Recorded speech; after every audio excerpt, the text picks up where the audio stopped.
In the small town of Halewood, nestled quietly between two aging mountains and divided by a winding river the color of old coins, the local elementary school sat like a watchful guardian over generations of growing minds.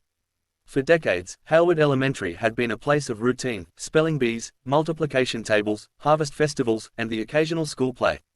But lately, something different was taking root within its brick walls, a quiet shift that few could name but everyone could feel. At the heart of this change was Principal Miriam Knox. Miriam wasn't the kind of leader who ruled with stern speeches or rigid discipline. She moved through the hallways with calm authority, the kind that made children instinctively straighten up when she passed but also made them feel seen. She believed in the power of questions, real ones, messy ones, the kind that didn't always have a neat answer. Over her 10 years at Halewood, she had gradually encouraged teachers to move beyond rote memorization and instead nurture curiosity. They introduced new literature into classrooms, explored historical events from multiple perspectives, and allowed students to ask why as often as they pleased. But what Miriam saw as an effort to deepen learning, others began to label as ideological. Some parents bristled at the books their children brought home, stories of refugees, biographies of civil rights activists, novels that explored gender and identity. Whispers turned to phone calls, and phone calls turned into angry meetings. "This isn't what we grew up with," one parent snapped at a recent PTA meeting. "What happened to reading about farm animals and math drills? Why are my kids coming home asking about things they shouldn't even be thinking about yet?" Miriam listened carefully, choosing her words with care. "Because the world they're growing into isn't the one we grew up in. If we don't equip them with tools to understand it, we're failing them." That answer didn't land well. The room had stiffened. Some parents shook their heads. A few teachers sat uncomfortably, unsure where their loyalties should lie. Miriam knew what was coming. Rumors of curriculum reviews. Demands for certain books to be banned.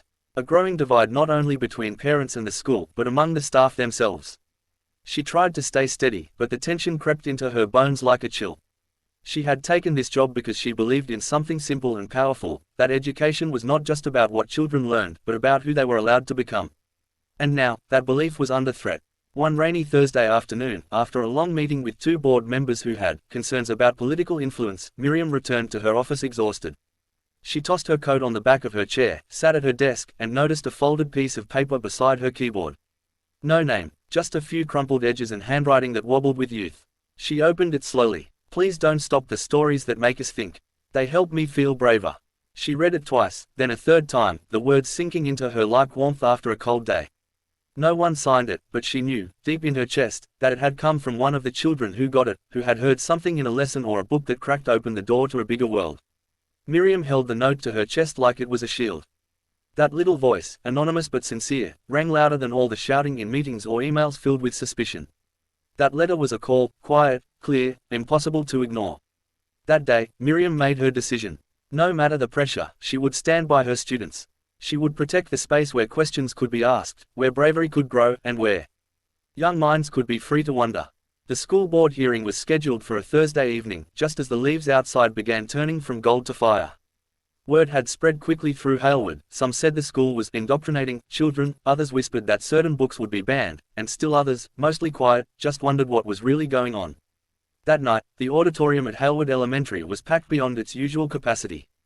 Parents clutched steaming paper cups of coffee and sat rigid in the uncomfortable chairs, some with notebooks and printed emails, others with narrowed eyes. Teachers sat together in a row near the front, visibly tense.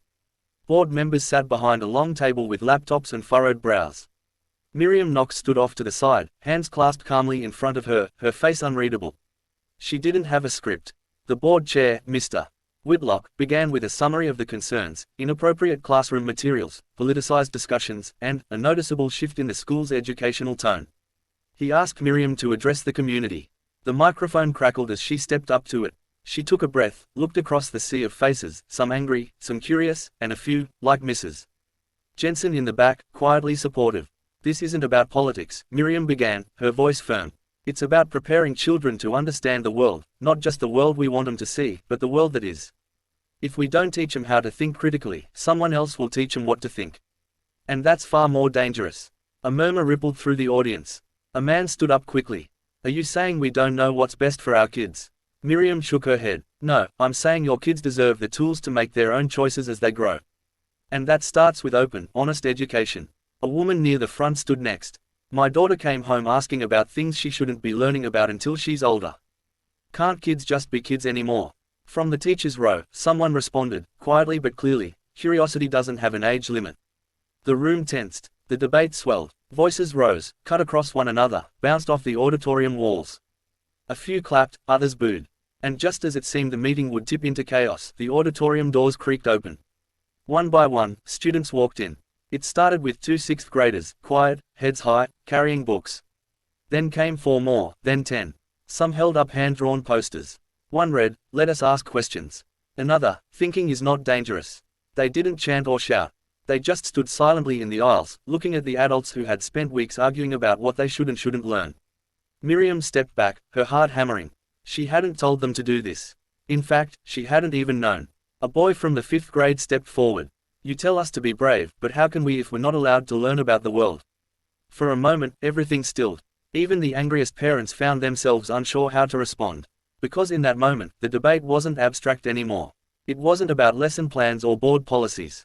It was about children, real children, asking not for less, but for more.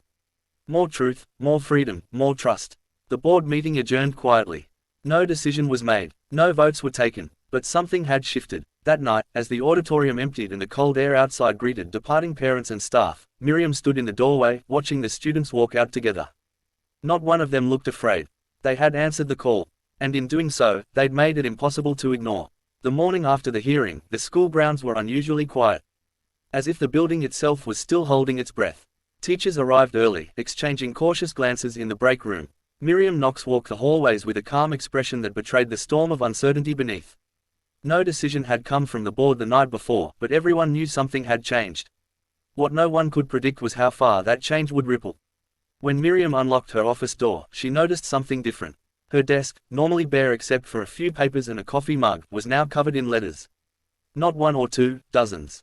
Folded notes, torn out notebook pages, crayon illustrations, all of them handwritten by students. She sat slowly, picking up the first letter. "Thank you for letting us talk about things that matter." Another, "I used to be scared to speak in class. Now I'm not." One from a 3rd grader read, in crooked letters, "Even if they stop you, we will keep thinking." Tears welled up in Miriam's eyes, but she didn't let them fall. She read every single note, one by one. Some were simple, others surprisingly eloquent. The voices were different, but the message was the same: don't let them take away our questions. Later that morning, during a staff meeting, she passed the letters around. A few teachers cried openly. Others, who had been hesitant to speak up, finally did. "I was afraid to teach the full story," one whispered. "But I won't be anymore." Word of the students' quiet protest and the letters began to spread. At first, just within Halewood. But then, photos of the children holding their signs made their way onto social media. The image of a 10-year-old girl holding a sign that said, "Truth needs space," caught fire online. It wasn't long before news outlets were calling the school, asking for interviews and requesting comment from the board. Some in town were furious. They accused the school of orchestrating a political stunt. A few even pulled their children out of class in protest. But others, parents who had stayed silent during the initial debates, began writing in support of the school, thanking teachers for giving their children a voice. Amid the noise, the school board issued a statement: there would be no bans on curriculum materials, no restrictions on classroom discussions. Instead, they proposed open community forums, where students, teachers, and parents could sit together and discuss what education should look like in Halewood. It was far from a victory parade, but it was enough. In the following weeks, something new took root in the school: not fear, not defensiveness, but trust. Classrooms began to buzz with deeper conversations. Students were encouraged to bring in news articles and debate respectfully. Teachers felt freer to be honest. The library expanded its selection. One teacher even created a question wall, where students could anonymously post inquiries, some silly, some profound, and have them discussed each Friday. Miriam watched it unfold with quiet pride. The school was no longer just a place of learning. It had become a place of becoming. She kept the original anonymous letter in her drawer, the one that had first given her the courage to stand firm. She still didn't know who had written it. Maybe she never would, but she didn't need to. One crisp afternoon, she stood at the edge of the playground, watching the students run, laugh, and chase each other through falling leaves. They were still children, still wild and free, but now, they were something more. They were brave. They had asked the world to listen. And it had.